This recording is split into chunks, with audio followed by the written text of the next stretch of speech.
Check. Check. We are live. Welcome in, everyone. We got a rainy Wednesday going on. Let's all fix our posture out there. Take a good sip of whatever we're sipping. And move how you would move if no one was looking. I tell you almost every night. We got a very special episode today with me and the great JX Soto. Tons of things to talk about, ladies and gentlemen, but first things first, we got our special sponsor for today.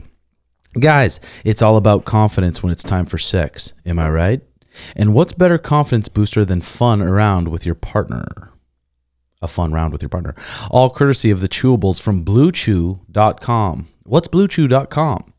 BlueChew is a unique online service that delivers the same active ingredients as Viagra and Cialis, but chewable form and a fraction of the cost. BlueChew tablets help men combat all forms of ED, erectile dysfunction, and provides harder and longer lasting erections. Because Blue Chew is an online prescription service, there are no visits to the doctor's office, no awkward conversations, and no waiting in line at the pharmacy. And it ships right to your door in a discreet package, which is nice. The process is simple. Sign up at BlueChew.com, consult with one of our licensed medical providers, and once you're approved, you'll receive your prescription within days. The best part, it's all done online. Blue Chew's licensed medical providers work with you to find the right ingredient and strength for your prescriptions. Don't like swallowing pills? No problem here. Blue Chew's tablets are chewable. Blue Chew's tablets are made in the USA, and they prepare and ship direct, so it's cheaper than a pharmacy. Boys, girls take a long time to warm up. That puss takes a long time to warm up. And when you're fucking horned up, you've been thinking about puss for a while, and then that wiener gets in that puss and it busts right off the rip. It's like, what's the fucking point, dude? You disappoint the girl. You disappoint yourself because you're imagining all these different positions and in this good fuck sesh. And then you just bust, and it's like, fuck. You're just embarrassed and ashamed. But let me tell you one thing. If you're looking for a little insurance policy, shall I say, Blue Chew's going to have you ready to rumble. And in my experience, when I've taken a Blue Chew, I've gotten hard as a rock, but I've had full control over the orgasm, which is weird. It's almost like you can decide when you feel like busting, so you can make sure the girl is wanting to come back for more. And here's a special deal for our listeners. Try Blue Chew free when you use our promo code capital REDHAWK, RedHawk at checkout. Just pay $5 shipping. That's BlueChew.com, promo code RedHawk. All one word to receive your first month free. Like I said, I don't know. I don't use it every time. I mean, I don't know. I got to look into more of the health benefits and stuff. But when I want to perform, I'll maybe munch on half a tablet, take a tablet, and I'm performing guaranteed. And you'll be the one getting called Big Daddy. Okay? So thank you, Blue Chew, very much for that. We got a lot to talk about. There's just so much been going on. I didn't get to catch the 17-year-old on the Contender series. Did you watch him, Jay? No, I was just watching the Twitter highlights on him. He just seems like really athletic. Oh, he did, huh? Yeah. I did. I missed it. I meant to go back too before the pod, but I missed it. But dude, good for him. I'm surprised. I was like, no way they're going to put him right into the UFC. I thought they were going to do Chase Hooper type style, get him a couple contender fights and let him just kind of develop a little bit. Is he a 135er or what is he? Yeah, he's a bantamweight. But Dana and Sean Shelby and those guys, they know what they're fucking doing. They're black belts at matching up fights. They can look at a kid and they can see more than we can see. They've been doing it for so fucking long, and they could give him the right matchups. They could give him another bantamweight who's 4-1. They could sign a bantamweight just for this kid to fight and beat up, and they'll let him grow up. They're not going to throw him into the deep end and give him some killer right off the rip. But people are going to want to watch too. This kid's fucking teenager, dude. Probably just started getting hair in the pits. For real. I think they're saying he turns 18 like in a week or two. Yeah, which is fucking crazy, but good for him. Pretty awesome. Raul Rosa Jr. I know I'm going to want to watch. Did you watch his post interview? No. You could tell he's a kid. Oh, really? Yeah. Your voice dropped? He's just like the way he talks. You just tell he's like a teenager. Yeah, 17 years old. Yeah, where does he train out here? Hard to see where he trains. He trained from Arizona or where? I don't think so. It looks like California here. But sweet, good for him. It'll be fun watching him come up. I remember Max Holloway. What did Max Holloway get in the UFC when he was 20? Yeah. 20 maybe, and watching him grow up. But tough kid, and they're probably going to give him the right matches. So that'll be fun to keep up with. People were saying, did you see that tweet? They're like, oh, they didn't sign Bill Nickel, but they signed him. Yeah, and okay. But this kid seemed like he had more MMA skills. Yeah. You get me? And maybe he has more tools. I know it's hard to say, but okay, you get a middleweight against Bo Nickel. You give him a middleweight, and the middleweight shuts down his takedowns. There's probably not many of them. But just like Bryce Meredith was saying in the past on our podcast, like if you have good footwork, a good like high school wrestling will get you caught up. I know Bo Nickel's another level, but he's kind of right. At 185, these are big motherfuckers, dude. You got to be able to develop and get a little bit comfortable on the feet. Get a little bit comfortable on feet. So if a guy stuffs my takedown, I'm not like in my mind, oh fuck, I'm in trouble. I get my takedown stuff and it's like, all right, no problem. I'm gonna loosen up. I can knock people out too. I can start touching them up with a jab. Who knows? But the UFC knows better than all of us average folk. I can tell you that much. The ADCC this weekend. Oh yeah, the thing with that 17-year-old kid, it's like it's weird because where was he fighting professionally at? I was like, I wanted to fight when I was 16 years old, but in Montana they're like, you can't fight until you're 18.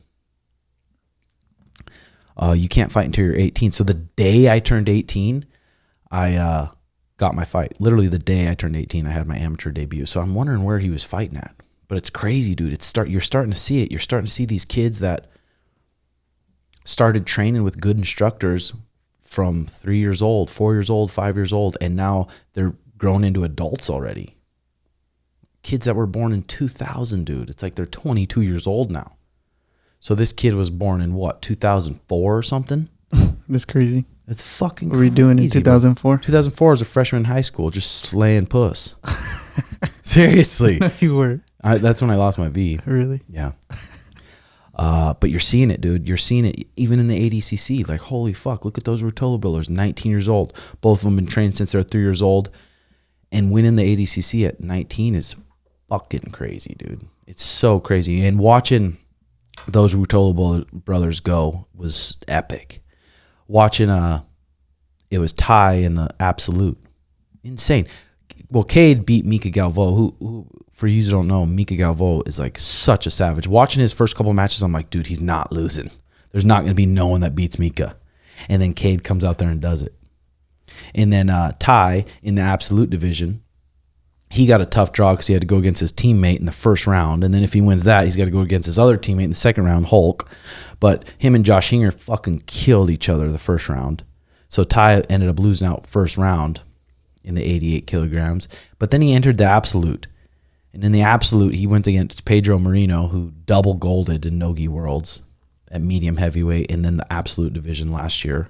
Double golded, so he's the best guy and a big motherfucker. And Ty beats him. Goes against Felipe Pena, who's a lot of people would say he's pound for pound. Felipe Pena's won absolute in ADCC before, World Championships Gi, World Championships Nogi. Like, he's up there with the best, pound for pound best. And then Ty goes and beats him. It's like, holy fuck, now what's next? So now he's got Nicholas Miragali, who's never been submitted as a black belt, who's fucking huge. I think Nicholas Miragali, was he in the plus 99? No, he was in the 99 kilograms because he went against Craig Jones in the finals. But he's a big motherfucker too. Huge, one of the best ever. And then Ty Ruotolo slaps on that Dars, his signature Dars. And we're like, oh my God. Miragali's never been subbed as a black belt. Could he do it? Dars chokes Ty's thing. But dude, people don't understand. You go through a couple grueling matches before, you're not going to have the same squeeze you usually have.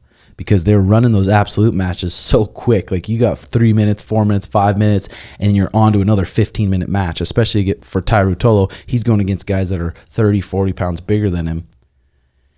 And a lot of that ADCC style, when those I mean, when you're going, especially with those bigger guys, the first 10 minutes when there's no points, you're just wearing your partner out. You're just hanging on their head, hanging on your head, hand fighting, pushing them around, hanging on the head, trying to just break your partner till the points come in. But he ended up not finishing that Darce and then losing the ref's decision. But that was fucking epic. There were some really epic matches in that ADCC. That was definitely the sickest grappling tournament that's ever went on. Did you watch much of it, Jay? I watched a couple and the highlights and stuff on Twitter. You have to. I'll let you borrow my login and go rewatch some of those matches, dude. Fucking incredible. What else we got going on? God, I haven't smoked. I haven't took a good smoke for a while because my eyes. Every time I smoke, my eyes dry out. And after the PRK, I don't know if it's like my eyes aren't used to getting all the air on them from wearing glasses all the time, but they just dry the fuck out. So last night I took a bong rip of the good organic weed straight to the fucking dome piece. Holy dude, and I went to another fucking world. I gave Mariah a bong rip too, and it was like, wow, dude. So you take a good little break from weed, a week break from weed, and then take one straight to the dome. Wow, it's fucking sweet. I watched this Chef's Table. Chef's Table, it's this it's a series on Netflix. It's really good because it goes all these people that are super passionate about cooking, like super passionate about cooking. It goes into their lives and stuff. And they're saying there's a Chef's Table pizza one, and the first episode was the best pizza in the United States, and it's in Phoenix, Arizona. Really? Where? Yeah, it's Pizzeria Bianco. Oh, I think I've heard of it, but I've never been there. The guy that owns and runs the place is like this legendary guy. It's a really good documentary, and he does all farm to table stuff. Gets all his local ingredients from Peoria and all around Phoenix. So we got to go there and try that shit out. Is it downtown or Scottsdale? I think it's downtown. Oh, Phoenix. We should go. Look it up, check it out. But the best pizza in the USA, they were saying. Whoa, we'll go see if it's cap or not, though. It's not. I feel like it's not going to be. We can't ask for ranch there, remember? One of those places?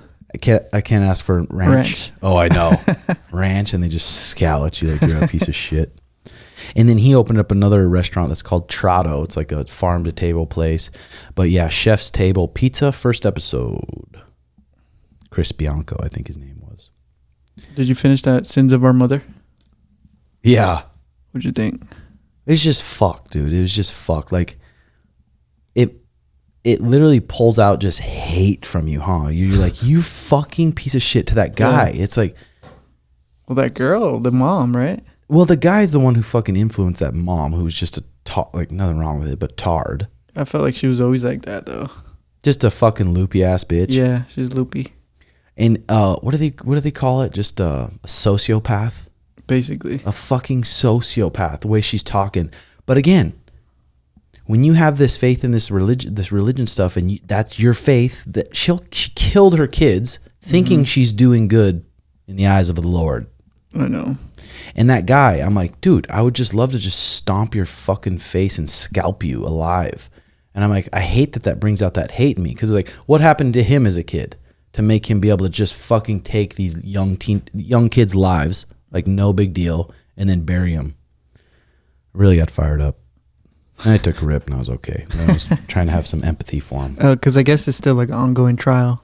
Yeah. So it's not till next year or some shit? 2023. So they're sitting in prison. Hopefully he's getting his ass beat in prison. They really both hope. Are planning to get the death sentence or whatever, though. Yeah. And how easy is the death sentence? Oh, fuck, I don't know. I think it depends what state you're in, right? No, I mean like how easy it to like. Go out. I just murdered these kids that had no choice, and you sit there and you get to die. Well, who gives a fuck? You probably want to die. For real. Should there be a point where it's like, okay, no, we're not gonna kill you that easy. We're gonna torture you. We're gonna put you in a whole cell that's just a hole with no lights, and then we're just gonna put some ants that eat people in there with you, and you enjoy it, and you remember that you killed your kids. I don't know. Does that mean? But yeah, it's fucked. But dude, I've been having some fucking good energy lately. I don't know if my testosterone must be high, dude. I fucking eat good food. I have my sleep dialed in. Mariah makes these foods that are just phenomenal. She's just all organic ingredients from the Blue Sky Organic Farms. She gets creative. She did this like Korean beef and rice bowl and veggies that is just like you couldn't buy it at a restaurant. It's so goddamn good. And then when you eat it, it's like your body's just saying yes, yes, yes, yes. She actually put that one on Patreon too, how she makes that shit. My shoulder ain't no fucking better. Goddamn MRI said it's bone on bone. So there's. What's that mean though? I think that there's a, not the ligament, but the thing that goes that pads the bones. What the fuck is that called? So what did they say? How long is it gonna heal to take? Or I don't think it does heal. But then the stem cell place, the guy that Joe Rogan was talking about, I had Sean hit up Joe Rogan and say, hey, who do you use for those stem cells? So we hit him up, and it's the CPI stem cells. They're on Instagram, and I think they're south of San Diego or something. But they give me a call, and I meet with a doctor tomorrow about healing it up. But he was like, dude, there's a good chance we're going to be able to heal you. But it's $15,000. I'm like, fuck. I know they're just sweet talking you. 15, and maybe they're not, but I guess they do all sorts of shit. They do. Really? They have 15 bands. 15 stackers. Fucking 15 bricks. Sell a watch or something. Yeah. God, I don't want to sell your product. Yeah. But they have this whole resort over there that they just do all this healthy shit. So I think we're gonna, after the fight, I told Sean just fucking go to war with Peter. Whatever happens. And then go over there and heal up. But they do. I actually did one of these IVs last week. It's called NAD. It says NAD IV therapy, and the benefits. There's just so many benefits to it. Protects the brain. Provides a bunch of anti-aging effects, muscle protection and recovery. Think about it. Your muscles get a double hit as you get older. First, by receiving less blood, and second, by receiving fewer blood signals.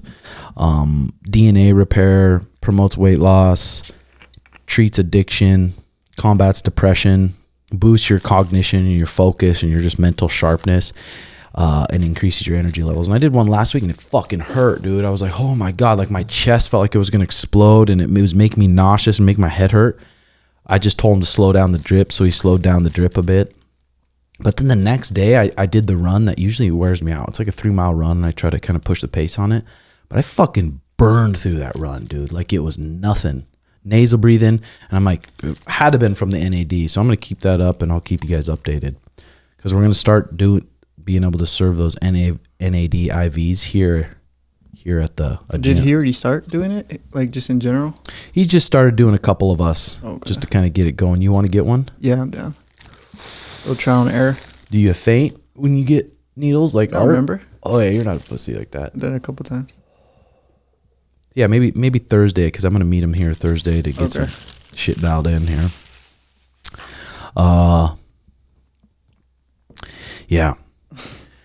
it's pretty nice though. I mean, not being able to train pisses me off, but looking back to memory popped up on my phone the other day of the old shitty apartment our Sugar and I used to live in. Broke as motherfuckers, worrying about where we're gonna get our next check, and now we got this community of people. That's the probably thing I'm most happy about, looking at the cameras and watching you and your group of people that you're building up, and JJ and these other coaches. And I'm not even here, and you guys are building up this community. And we got this community of people that are just fucking badass. Everyone's getting better at jiu-jitsu, better at MMA, getting more confident. Everyone always brings good vibes in here. There's no shitty people. Mm-hmm. It's fucking pretty sweet, dude. We're blessed. For real. What kind of shit you been eating? You been trying to eat good, or? Yeah, usually during the week I try to eat good. I mean, like today I went to Whole Foods for like lunch after this. I just got like sushi, fruit, and a kombucha. You did that before? No, I'm gonna eat it after. Oh. Like after we're done with this. But in the mornings I usually don't eat, like kind of fast. I mean, I just have a coffee in the morning, or that's pretty much it. Honestly. And you don't do any sweet in your coffee, do you? No, I do it. Sometimes I'll add like vanilla. Like I'll add 1 pump of vanilla just to kind of nice. Get that little sweet tooth in. Yeah, after my workout this morning, I just threw on 3 eggs, a handful of blueberries, half avocado, and then I just mixed up some of that Thorn protein in some milk. Sipped it down. Feel good. Feel fresh. Because do you eat before you like when you were doing like comp training and stuff, would you eat? Like how far would you eat? I mean, like hour and a half. Hour and a half. I feel like it takes me a while to digest my food. That's why I don't like to eat. Like even if I eat like hour and a half, 2 hours, I still like feel it when I'm training. Well, it probably depends on kind of what you're eating too. Like that's why I like that oat bran. It just seems like it digests so easily and so quick and good.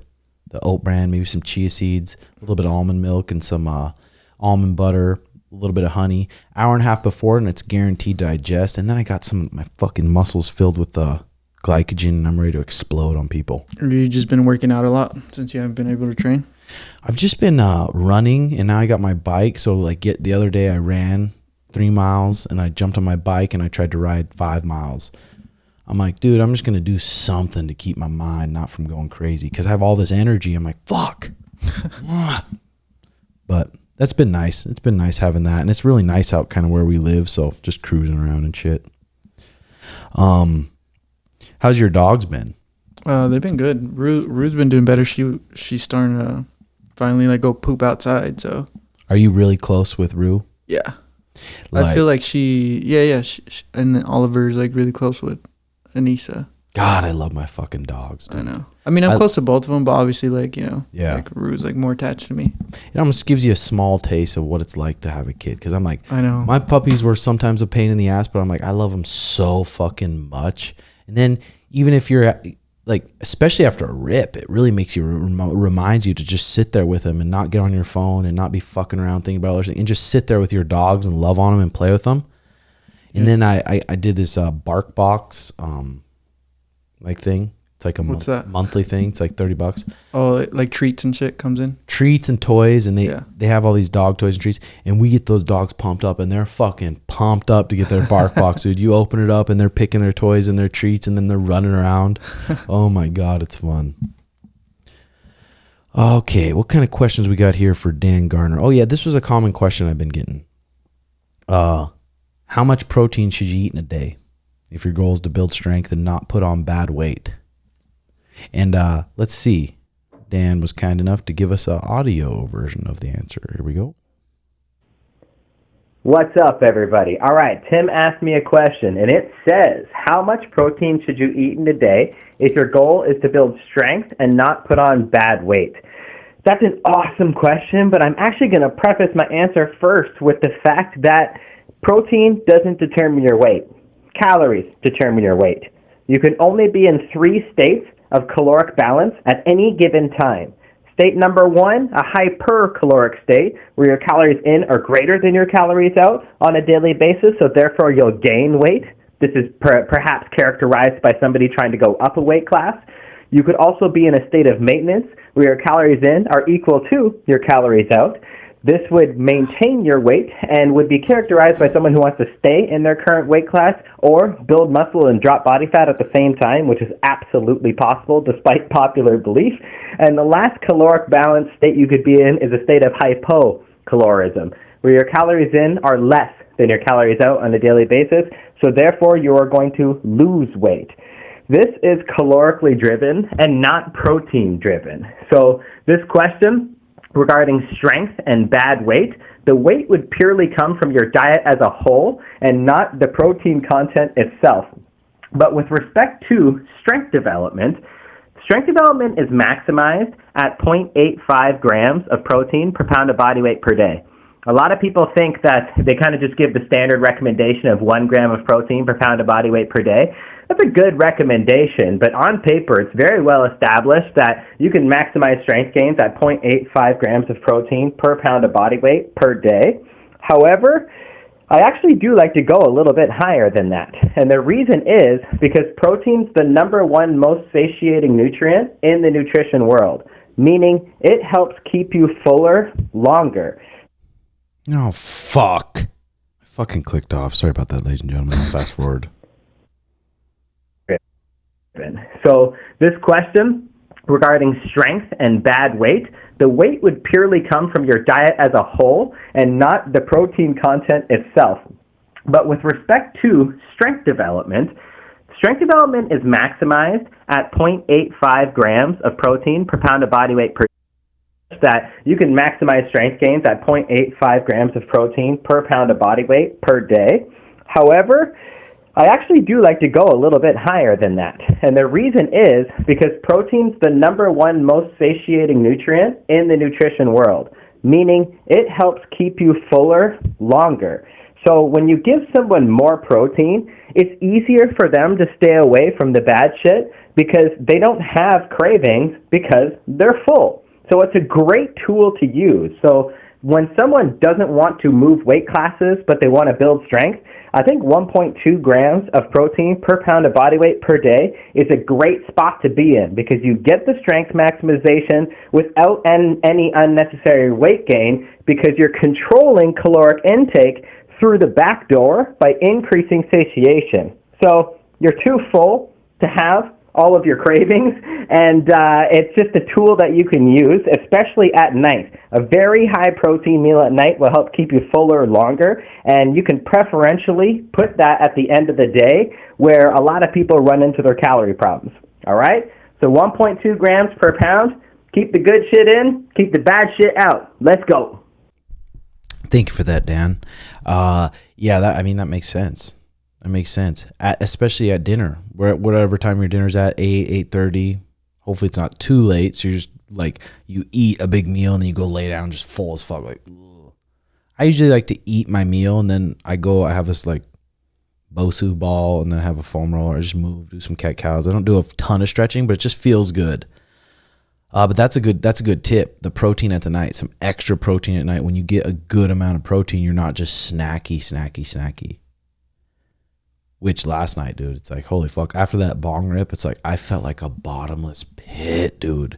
Oh, I couldn't think about anything except going to my fridge in my pantry and just putting it on my mouth. A little licorice or no? I did popcorn. No, I don't have any candy around. That shit fucks me up because the sugar fucks me up. I know. I like chocolate. I always get like I always try to just kind of see what chocolates they have at Whole Foods and Sprouts. I'll just pick a different one. Yeah, they have nice ones too. I mean, this Who brand, HU, they have it at Sprouts, or I think you can order it, but damn, it's good. And the ingredients is so quality. So we ate a whole chocolate bar pretty much with the almond butter, popcorn. Yeah, that's the thing about those rips. I mean, that's why Sean's taking a break from weed because he's like, dude, it's pointless. I want to eat so fucking bad and I can't. So it's probably pretty smart. That's a good tip, though. Get the high protein at night, and then you're just not wanting to just snack and munch.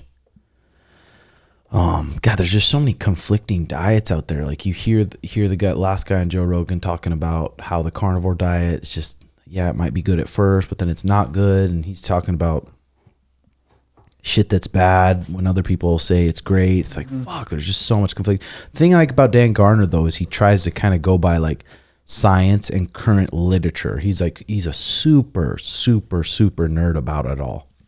He's just so passionate about it. So someone who's just so passionate about it and lives it, like I don't mind kind of learning from them and trusting them a little bit. Okay, my bag of smoke is hitting me, ladies and gentlemen. I'm forgetting where we're at. Well, we got a lot of fucking questions. From Twitter or Patreon or what? From Twitter, we got a lot of questions. And then I want to go over this little part on the mindfulness and meaning app. It's an app from Sam Harris, and this is just one of his talks, and I thought it was interesting. So here we go, about a minute. Algorithm that produces resilience and changes your conception of failure. Failure is not always bad, and therefore is not worth fearing in many cases. It's also important to realize that the things you want or are afraid to lose are rarely as important as you think they are. This is a very widespread observation in behavioral economics. We're well known to be terrible at predicting how much good or bad things will affect us. The truth is, they don't affect us nearly as much as we hope or fear. Now, realizing this and finding ways to be happy in the present before things happen is in large measure what it means to be wise. Wisdom is understanding that you don't have to hold your happiness hostage until some future time where your desires get gratified. That's a big one. You don't have to not be happy to, I'll be happy once I get to this goal, or I'll be happy once I win this next fight, then I'll be happy. It's like, that's I love that part. That's a that's fucking good. powerful part, dude. Is to be happy in the present, before things happen, is in large measure what it means to be wise.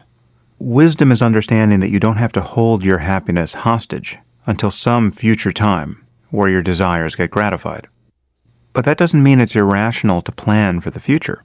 Yes, none of us know how long we will live, but it's generally rational to assume that you'll have enough time to devote to long-term projects, to building a family or a career. You need not live every day like it might be your last in order to be wise. But the trick here is to remain process-oriented. Whatever your goals, the quality of the journey has to become more important than those fleeting moments when you actually arrive at your destination. Another one that you get caught up in, especially in the fight career or jiu-jitsu career or whatever you're doing. Like, man, once I get to the UFC, then I'm going to be happy. Or once I Get some Yeezys. then I'll be happy. Or once I get this car that I can't stop thinking about every single night, once I get it, I'm going to be happy. or just enjoying the process of training and just enjoying training camps and enjoying I signed up for jiu-jitsu tournament. Enjoy practice every night. You still can enjoy practice every night and enjoying what you're doing. Because if the process is fucking miserable, then it's like you're wasting all that time. Most of your life is the journey. Most of your life is the process of solving problems. It is not and will never be a condition of basking in the absence of all problems. There will always be something to do. The frame of mind. That's good. That's just a minute out of that talk by him. But that's good shit. Usually, like on my bike rides or my runs in the morning, I wake up before I do my coffee, because this Dr. Andrew Huberman was saying it's better to wait at least an hour after you wake up before you hit your coffee. So you actually wake up a little bit and then you can do your coffee and whatever. But dude, I've been putting this on my runs first thing in the morning out in the sun. And it's been nice because he's a neuroscientist. He's a fucking smart dude, and he has a pretty soothing voice. Some good. If you were to drop a book, it'd be cool to have him narrate it, huh? Yeah, it would be cool. That would be cool. Okay, we can either go to let's do this little clip of Andrew Tate, because people are fucking hating on him all the time. This is just a small clip from his podcast with the Patrick Bet David. Small clip. Here we go. Men understand this. They say, I understand you're the sum of the 5 people you spend the most time with. Then why are you friends with all these fucking nobodies? Why are you friends with these losers? Why are you doing it then? Then you're accepting what you're going to be. I love winners. Show me a winner. I love winners all day long, my friend. That's who I want to be friends with. Winners. That's who I want to be friends with. I don't want to be friends with anybody else. I don't see the advantage to it. And that's how I've always created my life, and it's served me very, very well. And I refuse to accept anything else, because negative energy is extremely sticky. If you have friends who are talking negative shit, try and fix them. It's your duty. But if they're sticking to their negative narrative, you don't have a responsibility to them to a degree to sit there and allow them to pollute your life. Because that's what they're going to do. You have to get to a point where it's like, goodbye. How many friends have you had? It's fucking exhausting, bro, being around someone negative. And I think he's right, dude. Those 5 people you hang out with, whatever it is, if they're just worthless and they're just negative and they're just not doing shit, it's like, try to fix them. Like he said, it's your duty because you're your friend. Try to pull them up. So, hey, let's go work out, or hey, let's start eating good, or start doing some positive shit. And if they don't, it's like, all right, bro, I got to go. Yeah. Like, I'm peacing. Big true. Like people, even people, they're like, oh, you've changed. You've changed. It's like, I have changed. Thank God. Yeah, and I want to keep fucking changing. Or like when you run into people you knew like maybe 5-10 years ago, especially that, because they're holding on to that what you used to be back then. You know what I mean? It's like, bro, I'm grown now. Yeah, I got boots on now. And that's like it's almost it's a painful thing to be like, hey, brother, like we're not gonna hang out much anymore. Yeah, you're just when I hang out with you, all you want to talk about is negative shit. All you want to do is gossip about people. I'm like, being around gyms, like different gyms, all like through these years, I'm like, there's always gossip or drama that comes around. Always, every single gym. And you can either like talk about it and then keep it going, or you can just be like, hey, yeah, whatever. We're here to train. We're here to train. We're here to train jiu-jitsu. We're here to work out. We're not here for that kind of shit. So like, leave it out. But some friends are like that too. Like the only thing only thing when you guys meet up is talking about drama or gossip about someone else. It's like, dude, fuck that. True that. That was good. And just holding your friends accountable. Be like, hey, you're gonna be part of the gang, you're gonna be improving and fucking grinding. Yep. What else we got here? L Slicker scam. Could look into that, but that's like What is that? a Twitch guy. He was scamming all these people money, saying he can't stream, he needs money, and he scammed them like 300 racks. Damn, I need to do that. Just kidding. Get a little good scam going. No, did you see on Twitter, like that Grand Theft Auto game, the new one that leaked or whatever, like footage of it? No, is it sick? I don't know. They looked very like in his rough stages, but anyways, like some guy said he had a copy of it or something, and he sold it for like $100K, and then he just got the money and dipped. Like he never actually had a copy of it. Someone paid him $100K because he said he had a copy of the game. Yeah, like the unreleased. And everybody's been waiting for this game for like 10 years plus. And they met at a gas station or something. I don't know. I think he wired it. I think he wired it to like, yo, wire me the money type of thing. Oh, bro. That's sometimes I feel that like you want something so bad and you're like, oh, they can't be a scam. So you wire them money, but it could be a scam any fucking time. It happened to Dow, like on eBay. He sold the lens. It was like an expensive lens, like an $800 lens. And they sent him like a fake email type of thing, like that they paid. And he like shipped it off, and then it was like a scam. So he was out on like $800 lens. Those motherfuckers, dude. I know. Yeah, I sent the wrong Venmo the other day, 1600. Oh yeah. I was being like, fuck. I was like, fucking. I looked up that Venmo, and they're like, if it goes through and it's some random person, you're not gonna get it back. But I ended up hitting them up.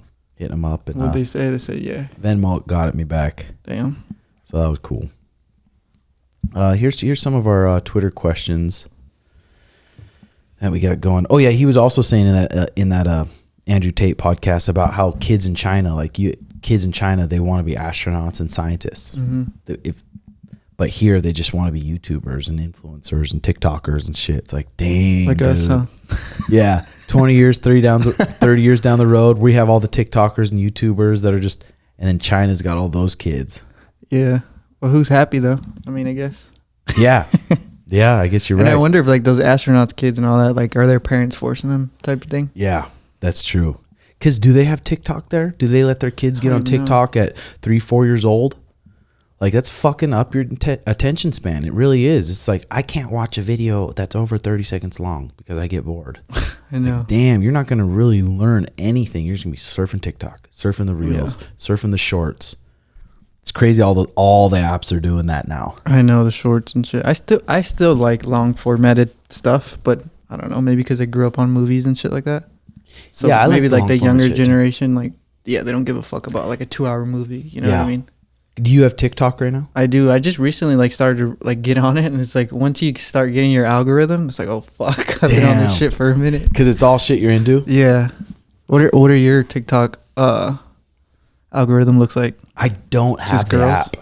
Oh really? I don't have. I know for the longest time I didn't want to do it, but I was like, I'm just gonna do it. I know it's probably smart to kind of stay with it a little bit. I think it's good for like anything really. Like I see a lot of smaller brands really take off. Yeah. Of a TikTok and shit. I have my buddy or Garrett. He's one of our really students, good. And he's been doing the TikToks. He did it. He made a TikTok for me and took up clips from Timbo Sugar Show, clips from here, and just random clips on TikTok, and then just had the YouTube in the bio to help grow the YouTube. Smart. And dude, some of the clips he does, it's weird how just one random one will pop off and get 250,000 views. I know, it's insane. Or more. And then some will just get like 10,000 or 15, and then just like a huge one. It's so insane. Okay, we'll start with our Twitter questions. Here we go. Isaiah Cody. How being on The Ultimate Fighter and going through that experience change or make you as a fighter, even a coach? What changes would you make if you could go back and do that over again? I wouldn't go to 55, dude.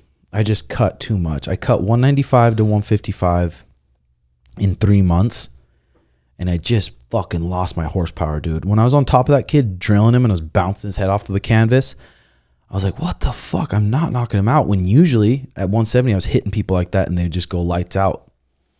And then my body started breaking down because I was trying to keep up with the training, 2 days training, but your calories have to be so goddamn low that you're not healing from the previous training session.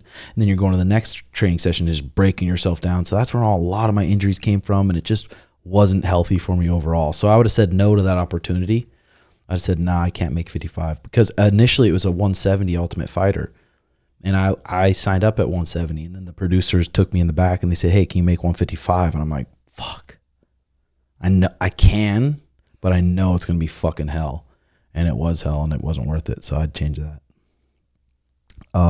Is it legal to rub your forearm into a cut like Song Yadong had on his face in the weekend? Yeah, forearms are legal.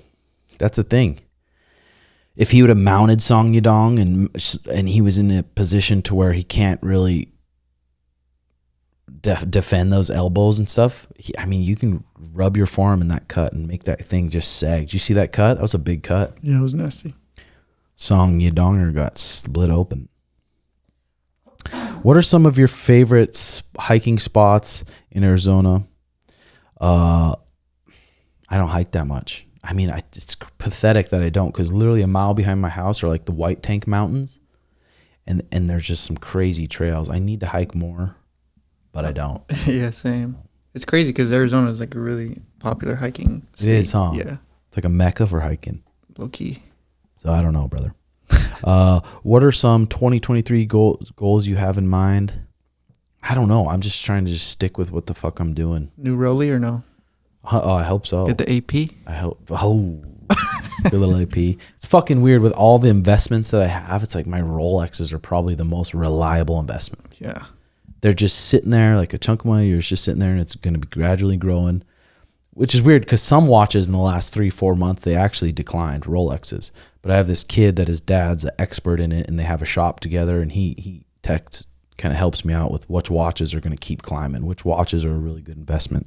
Or what about your Yeezys? Are those good investments? I don't know. Are they? Or is it I just a think waste? so. If you kept them on ice. Yeah. But they're worn. Yeah, getting the little shit stains on them. Give them to your kid. Yeah, like I will. 20 years. No, I'll give them to him when he's like 5. I don't care if they're big. Jordan Harris. Do you think it's less of a risk for Suga to try and submit Peter, or do you like the chance on the feet more?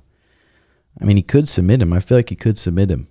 There's a good... Boys, I'm not fucking I'm not dumb. I'm not like 100% he's going to win. I'm like, there's a good chance Suga's going to win. There really is, dude. I think being on the feet, keeping distance is better opportunity though. Because dangerous. Peter's he's such an explosive little ball. In close anywhere. If you're in close with him on the ground, if you're in close with him on the clinch, anywhere, he's fucking powerful, and he's got a lot of explosions from short space, which is impressive because usually the longer distance a strike goes, boom, it's gonna have more power on it. But he's explosive from a short space. So I think keeping the space is better, boys. Goon R Special. What was your first tattoo? Which is your least favorite and your favorite? Which one hurt the most? Which one has the most meaning? What is the next tattoo you're looking to get? My first tattoo when I was 18, it was my middle name on my back and some tribal around it. Middle name? Or no, not my middle name. Alan? Hey. That'd be funny if you not had put that out there. That'd be funny if you did have your middle name back there. I should. Fuck. That shit's fire. But I thought it was fucking fire, dude. When you first got it? I think it was, I don't know if it was after football season, but me and a couple football buddies went in there and did it, and we're like, we're hard as fuck, dude. Tribal was actually, I remember it was in, like super It was in. hot, Yeah, remember? that shit People was were hot. getting their whole arms blasted in remember that. thick tribal. And I was like, that's sick. But now it's like, fuck. I know. I wonder if that's how my tattoos will be in a couple years. That's how I'm going to look at my face tats. Yeah. Oh, fuck. I know, champ. That's Laser, right. just remove it. Fuck Yeah, it. for real. That's right. Okay, there was an article that came out a few years ago about Suga using his Reeboks check to migrate kids' shoes. What's that behind the scenes story? Yeah, Suga had tons of money from Reebok. He had a stipend from Reebok, but he was like, dude, I don't need clothes. So he got a lot of kid size shoes to donate to the kids and use the money that way. So that was good. How often should you have a rest day considering lifting, boxing, cardio, MMA? And do you recommend marijuana and psychedelics for meditation and recovery? I feel like it's decent to have a rest day once a week, depending on how hard you're training. And even on that rest day, just kind of doing a little something. Go out there and go on a walk, go stretch. Don't just sit there and do unhealthy shit all day on your rest day. I think marijuana helps with recovery. I really do. I think the science agrees also. So mushrooms, I don't know. Timbo, got a question for someone learning MMA. Any tips for how to fight long effectively? Someone who is taller, their weight, and has long reach, like Suge. Much love.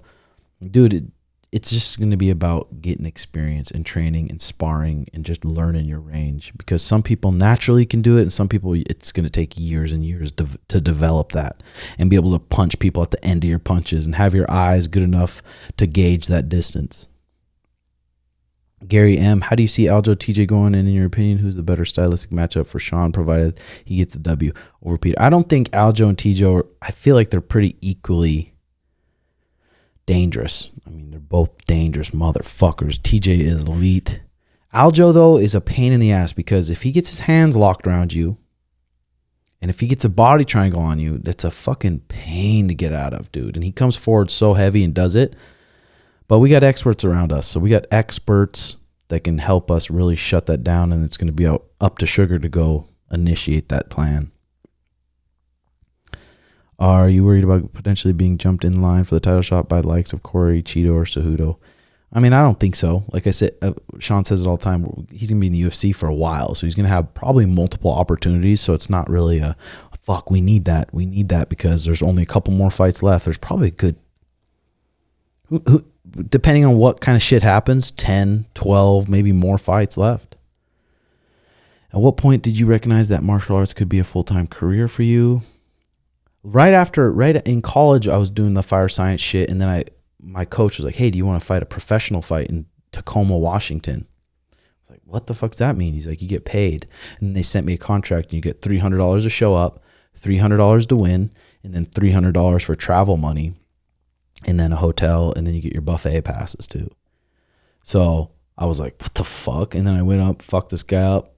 They gave me $1,000, and I'm like, I'm going to school doing this bullshit that I don't fucking like, and I just whooped that dude's ass, and I got $1,000.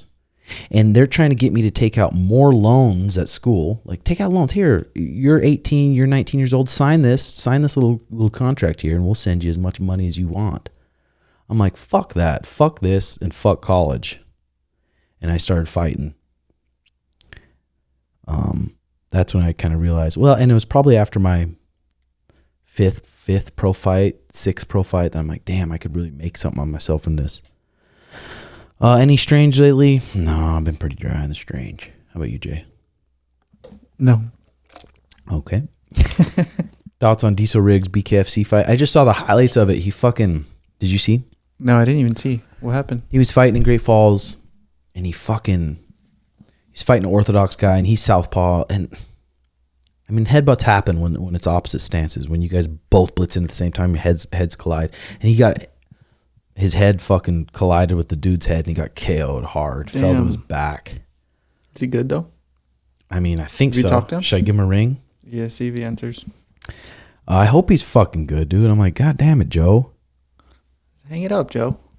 You're a Or legend. just give it a break, Joe. For fuck's sake. Your call has been forwarded to an automated.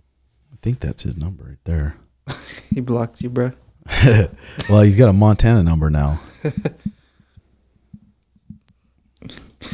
This is probably something. I'm sorry, the person. Damn. Let's give him one more. One more It jingle. sounds like his phone's off. Yeah. But someone said the Your call time has before that he was getting like seizures and stuff. I'm like, fuck, fuck. bro. That's scary. That's fucking scary. And at what point, not that it's Joe at all, because I just think he just loves fighting. Mm-hmm. But at what point is it like it's not gangster anymore to just keep fighting? Like Tony Ferguson saying, I'm not a quitter. It's like, okay, but when are you smart enough to think, what's more important here? These next couple years and a couple fights and the way other people look at me, or my health Exactly. and my brain and my loved ones that are around me? They're gonna have to deal with me. Yeah. Like, fuck. When do you think about that, and when is it not gangster anymore? Okay. Do you think Amanda Nunes could beat the worst 125er on the UFC roster, or is it the difference between males and females too significant? What about her versus the 17-year-old? 17-year-old rough her up, dude. Really? Yeah, for sure. What if she grabs a hold of him? No, he looked like he had pretty good grappling. Did he? Yeah, he took the guy down. Yeah, I don't know. It's just so different, bro. The worst 25er in the UFC and Amanda Nunes. That's so hard to say. I mean, you can't really say, but probably not. Like even Taquino was saying, and this was like 5 years ago. Taquino was like Gabby Garcia. He's like she's probably a blue belt level in jiu-jitsu. Really? And this was 5 years ago, so she could have improved. But he's like that she was still a black belt. He's like she's just so much bigger and stronger than these girls that she can win. Yeah. Is Gordon Ryan the undisputed BJJ GOAT? Yeah, we didn't really talk about him, dude. It's like yeah. He's a fucking freak. No-gi GOAT, easily. Not even close. Not even close, dude. He's the best no-gi guy ever. Jiu-jitsu, like GOAT overall, like say BJJ no-gi, probably not, because there's guys that win worlds multiple times in the gi and multiple times in the no-gi. So probably not. Would you say? Imagine if next year he's like, hey, I'm doing the gi. I'm doing the biggest tournaments. But the problem with those tournaments is IBJJF, you win in the adult division, they win gold, they test you. You saw to test you. Oh, really? So you can't be doing no funny stuff. Oh, he's not. No, it's chicken and rice. He's a natty. That's what they say, right? Chicken and rice. But still, who gives a fuck if he's not natty? But the thing is, dude, in all his submissions this weekend in ADCC, it's not like he was doing like, holy fuck, we've never seen that move. Yeah, he's doing like shit. Like, yeah, it's not like, oh my God, you know what I mean? Yeah, the thing that's so impressive, though, is he grabs a limb, he grabs a grip, 2-on-1 on your wrist or 2-on-1 on your leg, and you're not getting out of it. He said before the most explosive person he's ever gone with is Nicky Rod. Yeah. And he grabbed Nicky Rod's leg with both hands, pulled it into 50-50 pretty much, and fucking heel hooked him with ease. Yeah. It's like, wow, dude, that is a different level of fucking power. It was insane to see. But it sucks now because it's like, is there anyone that's going to fuck with him? Yeah, I wonder if he's going to get bored, do you think? Or what do you think he's going to do? Just keep... Yeah, I don't know. Just probably keep making cheese, BJJ Fanatics vids and making bread. But it would be sweet to see him go into the gi. But really, again, why? Yeah, I don't think he would. Why would he? That's like Jordan Burroughs going into judo or something. Yeah, it's like the whole different game. But that's why there's a lot of those guys out there that are so good in both, which is pretty. Says something about your jiu-jitsu, I feel like, but I'm sure he's a motherfucker in the gi too. He's probably just as good, he's almost super good. Like he'd probably, I don't know. It's hard to say. Like I don't know if he could pass my guard, but yeah. Name a place you went for something strange that you wouldn't even travel to with a gun. Josh, I don't really get that question, brother. Name a place you went for something strange that you wouldn't even travel to for a gun. I don't know. My one friend, though, he's a cop. I used to train jiu-jitsu with him. He works on the south side of Phoenix in the nights and stuff, and he said there's a lot of gang shit going on. A whole lot of gang shit? A lot of gang, and there's this new game called, I think it's FSG. Oh, it's a gang? A gang, and it's heavy shit, he said. He said you can come and ride along anytime, so I might do that. Just take a little GoPro for the vlog, for Patreon. Throw on my little cop outfit. I wonder if I could wear one. That'd be sick. Top supplements for athletic performance. Hey, that's Jack will send it. I had a podcast with Dan Garner and we talk about the top 3 supplements for people. And he says, just watch that. But Thorn is your place for supplements. And I'll have Jay put the 15% off. Mm-hmm. And then on Patreon in the second tier, so I think it's $10 a month, you get 30% off Thorn supplements. And at checkout, the discounts provided. So remember the $10 tiers on Patreon, 30% off Thorn supplements. Good little shit there. Is weight training beneficial to all combat sport athletes? Yes. I mean, I think when you're early on, when you're learning jiu-jitsu, I think it's better to spend more time in jiu-jitsu. But there's a point that both people are going to be equally as good. Both people are going to be black belts. The black belt with probably the more horsepower, if they're both the same, is going to win. So I think it's never bad to have more horsepower and have more grip strength and have more strength with your legs when you're butterfly sweeping someone, or more strength in your legs when you're fucking squeezing someone's neck in a triangle, or you're taking their back and shit. Is sparring and rolling cardio a substitute for running and swimming? Yes, it is. If you're wanting to get good at jiu-jitsu, roll your jiu-jitsu. I think it's the best. What is some life advice you give to a younger self, and what do you think your younger self would say to that advice? Fuck off. I say, fuck you, pussy. I'll drop you. I don't know, dude. What's some life advice? We could give him some, Jay. Something. Just follow your heart, man. Read Yeah. some books. But then you follow your heart. It's like my heart. Is it my heart that's horny? Because I'm horny. Follow. I don't know. I don't know. Dude, We're still trying to figure it out, That's bro. what I'm saying, brother. Get that Naval, Almanac of Naval, yeah, that's a good Ravikant. book. Get that book, read it, brother. Maybe you can't take it in right now, but maybe in a couple years you go back to it and you will be able to. Yep. Talk about ADC the whole time, please. I mean, talked about ADC and C quite a bit, but that was a sick event, dude. It was such a sick event. Fuck. I wanted to be there so bad. Who, in your opinion, would have the best chance of beating Suga in the bantamweight division? I don't know, dude. The kid's getting good quick. When he focuses on something he wants to get good at, he gets fucking good at it. So the goal here is to just try to find what his weaknesses is. What the fuck is his weakness? And just do it a lot. Eventually, it's not going to be his weakness. Advice for a 20-year-old amateur MMA fighter. I would say find a good gym. Find a good gym that you have good vibes with, that you go there, you enjoy your training, you enjoy the people around you, and then just enjoy training and keep training and just keep researching how to just better yourself for your performance and how to just get better at jiu-jitsu, get better at fighting, get better at wrestling, and watch videos and just become obsessed with it. That's what I'd say. If I flew out to Arizona, could I get 1 week membership to come train some jiu-jitsu? Yeah, brother, come on down. Topic, hunting elk. God, I fucking hunted elk before, dude, and I don't know if I'm a pussy. I feel so bad shooting those things. Really? I just think because I'm not a great shot. And if I'm like my dad or my brother who are fucking really good shots, they'll shoot that thing and that thing didn't even know it got hit. Lives a good life and then boom, it's dead. Instead of it suffering. Instead of me shooting it in its ass and it running around for 10 miles, bleeding out. Fuck. It's fucked, dude. I That's know. why I'm like, God, I'm thankful, but it's humbling going hunting. You see what has to happen for you to enjoy that food. But yeah, for me, I'm just kind of a puss, I guess. Food or I'm just not a good shot. That's it. Food and nutrition, things to watch out for, what to eat. Also, best drink, sparkling water. Zevia, you're the man. RedHawk, thanks, brother. Just don't eat processed shit. Try not to. What's one favorite dream fight you have loved to see? Fedor. I think Fedor would have just fucked Brock Lesnar up, though. Everyone would talked about that fight. They're like, oh, Brock Lesnar versus Fedor. I'm like, dude, in Fedor's heyday, yeah, maybe he was on juice and shit. Who gives a fuck? So is Brock. Fedor would have fucked Brock up. Fedor would just, the way his hips and the way he launches people and the way he was like, it was almost like he was a lightweight or a welterweight, the way he would crack people.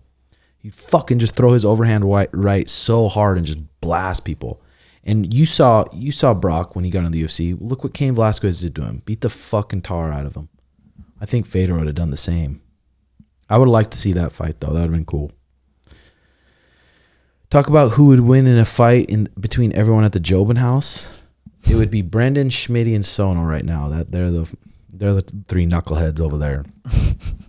I don't know. That'd be hard. It's hard because Schmitty's so big. He's fucking huge, but if the fight lasts 2 minutes, he's done. Yeah, that's what I was gonna say. So You Sono gotta said wait. that. He's like, man, what if I get into a Schmitty one time? I'm like, dude, that's fine. Get into it with him. Just weather the storm. Just defend yourself as Yeah. long as you can. Keep defending yourself. If he gets on top, you get your guard and just hold his head down, defend yourself. And then when he's like, holy fuck, okay, I'm done. Now it turns on, baby. Yeah. Tips for BJJ recovery and training. Dude, I would just stay hydrated, try to eat healthy food, and just get in a good stretch and routine, brother. What do you think about 17-year-old? Talk about it. When are we getting a quick Bible sesh? Being able to mentally step up, face higher level. Any tips for being able to mentally step up to face higher level competition and being able to surpass them? Just doing it, brother. Just doing it over and over and over and over and over. Why don't you tell Schmidt to become a truck driver? They make over $55K a year. It's sarcastic. Jordan, I ain't telling Schmidt shit. He's going to do what Schmidt does. We can give him his advice and he'll say, I know. Okay. And then he's going to do what Schmidt does. So I ain't going to say shit. How much puss have you slayed, Red Dragon? Red Dragon. Plenty, John. Fucking plenty. Red Dragon is good, right? That's a good one. Okay. After this, we're going to sparring. Suge's got 3 rounds against good partners that are attacking him. That'll be good. Did you have a favorite athlete growing up? Anyone on a team sport? Good shit, Jobs. Growing up, fucking love Chuck Liddell, dude. I cut my fucking red hair just like Chuck Liddell one wrestling camp. Do you have a picture? No, we went to Coeur d'Alene, Idaho. Cut my hair like Chuck Liddell. Got in a car wreck right before we went. I got blindsided. I was with this blonde girl. She fucking turns right into this car, and the car just smokes my side at about 50 miles per hour. My head bounces off the window. I don't know if it knocked me out. It might have, but I remember sitting there like going, and like waking up, and there's smoking, and she's screaming, "Get out!" And I smacked my shoulder, and I did something fucked up to my shoulder, which is where my shit could have came from now. But then I cut my hair into an Iceman Chuck Liddell cut. Went to Wrestling Cramp, got pinned every fucking match. I was like, yeah, if it was a fight, I'd fuck you up though. But you dude, do the haircut again. They'd take me down. I put a power half on me, and a power half just they put your arm under your armpit and behind your head and start rolling you over, and it was just my shoulder was just like, oh, so I just rolled on my back like a bitch. That's me. So that was sick. How can you really say you're fair in your relationship if you and Sugar's girl have never been with another man? You think out of 10 years they never thought about fucking another dude? Sounds like they aren't allowed to say it. It's open. They got to get dogged. Love you. Thank you for that, Jordan. I love you. I mean, to say your girls have never, if you think out of 10 years they've never thought, I've never said she hasn't thought about fucking another dude. And she, like I said, has the freedom to. If she wants to do that, she has the freedom to. Sorry, she decides not to, Jordan. I'm sorry, brother, that maybe you're with a girl and that's the only puss you're going to get for the rest of your fucking life, brother. I'm very sorry about that. What else should we say on that? Oh, fuck. Get him on the Potter. Yeah. Send him a Zoom link. Give you a call it, brother.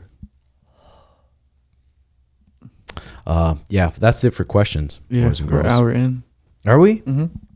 Fuck yeah, that was a phenomenal pod. Fucking goddamn internet, dude, can really piss me off. I wanted to give a shout out to all the $100 tier people on Patreon, all the people that are really fucking supporting. And there, I wanted to give them a name shout out each episode, but our internet's not working, so we'll get that fixed and we'll get that running next time. But this week already on Patreon, Ryan and I were doing that pod every week. We did a Q&A. We answered every Patreon question. So that was a good 45-minute podcast that's on Patreon only. And then I did a Monday morning vlog of the whole kind of my morning routine and then the training sessions and some highlights of those. So how I make my coffee, I put that on that Monday morning vlog.